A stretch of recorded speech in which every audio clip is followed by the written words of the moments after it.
आज ही Doubtnut app download करें। Doubtnut पर होगा अब आपके सभी मैथ्स, केमिस्ट्री, फिजिक्स और बायोलॉजी डाउट्स का सफाया।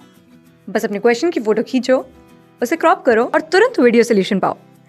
Download now. हेलो दोस्तों, आज का हम प्रश्न है एक टंकी की लंबाई 2 मीटर, चौड़ाई 1.6 मीटर और गहराई 1.0 मीटर है।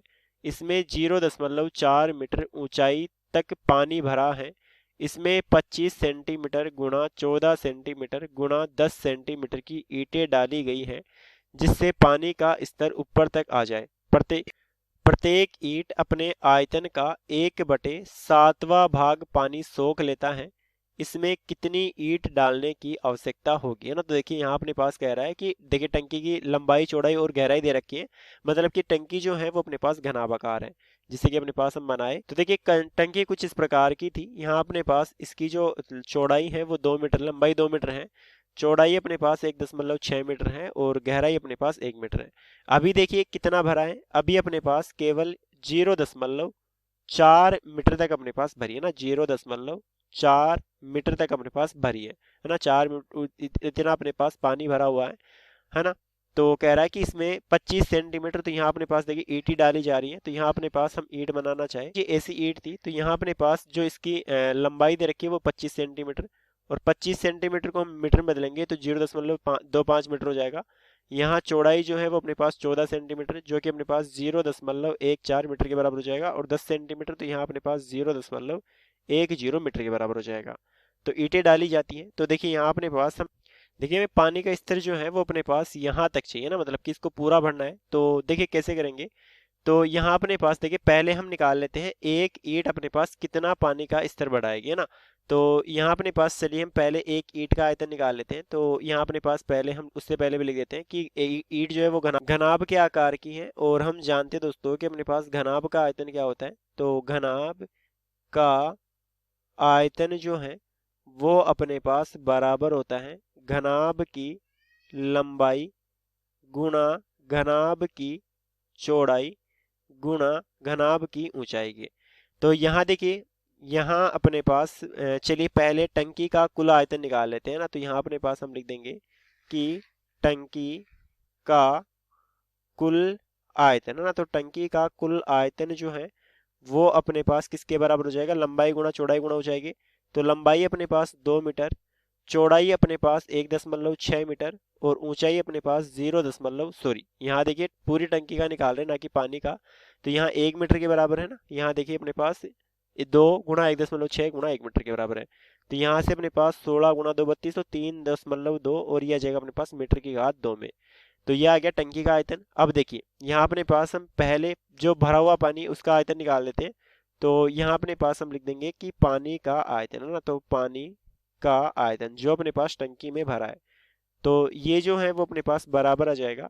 देखिए यहाँ अपने पास जो पानी का आयतन है वो अपने पास इस 0.4, तो ऊंचाई हो जाएगी 1.6 चौड़ाई और 2 मीटर अपने पास लंबाई, है ना।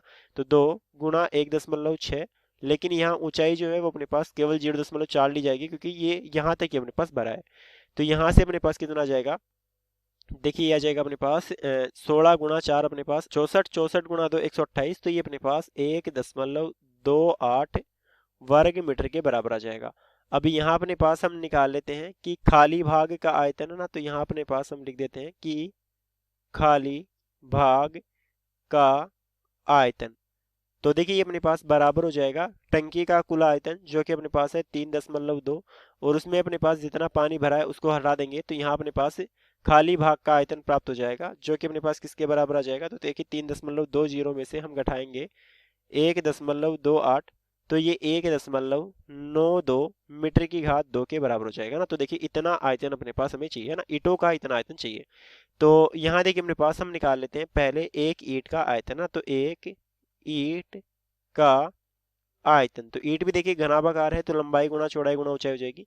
तो यहाँ अपने पास देखिए 25 सेंटीमीटर, सेंटीमीटर को अपने पास हम मीटर में बदलेंगे तो ये हो जाएगा 0.25 गुणा, यहाँ अपने पास चौड़ाई, तो चौड़ाई 14 सेंटीमीटर, तो यह जगह अपने पास 0.14 गुणा ऊंचाई, तो ऊंचाई अपने पास है 10 सेंटीमीटर, तो यह जगह अपने पास 0.10 मीटर के बराबर। तो यहाँ से अपने पास हम इनको गुणा करेंगे तो यह जाएगा अपने पास 25 गुणा 14 350, तो ये अपने पास बराबर आ जाएगा 0.12 0.035 के बराबर है ना।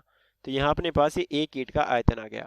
अब देखिए एक ईंट अपने पास कितना पानी सोख रही है, तो यहाँ अपने पास आयतन का 1/7वां भाग पानी अपने पास सोख लेती है।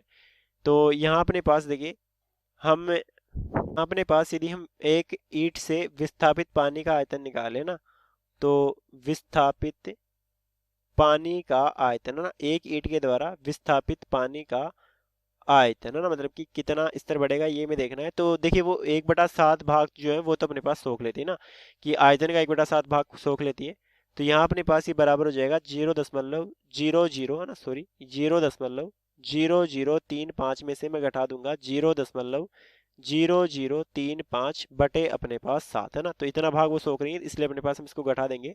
तो ये अपने पास बराबर हो जाएगा। देखिए हम समझ सकते हैं सोख रही है मतलब कि वो पानी के आयतन को कम कर रही है, और वो ईंट डाली जा रही है, इससे अपने पास ये बढ़ रहा है। तो कुल अपने पास कितना बढ़ रहा है वो हम देख रहे हैं। तो ये अपने पास देखिए 7 से हम काटेंगे तो ये अपने पास 5 बार कट जाएगा। तो ये अपने पास किसके बराबर आ जाएगा, देखिए ये आ जाएगा 0.0005 के बराबर। तो यहाँ से अपने पास हम घटा देंगे तो ये आ जाएगा अपने पास 0.0030 के बराबर है ना। तो यहाँ अपने पास ये एक ईंट द्वारा विस्थापित पानी का आयतन आ गया। अब देखिए यहाँ अपने पास हमें कुल कितना आयतन चाहिए, 1.92 के बराबर। तो यहाँ अपने पास हम लिख देते हैं कि n गुणा है ना, n गुणा यहाँ एक द्वारा कितना पानी है या एक ईंट का कितना आयतन है 0.0030, और ये जो है वो अपने पास बराबर होगा। देखिए यहाँ अपने पास हमें इतना आयतन बढ़ाना है, तो ये हो जाएगा 1.9 और ये 9 मीटर के बराबर ना, तो 9 मीटर के हाथ 2 के बराबर। तो यहाँ से अपने पास n बराबर ये आ जाएगा 1.92 बटे 0.0030 के बराबर है ना, या फिर 3 के बराबर।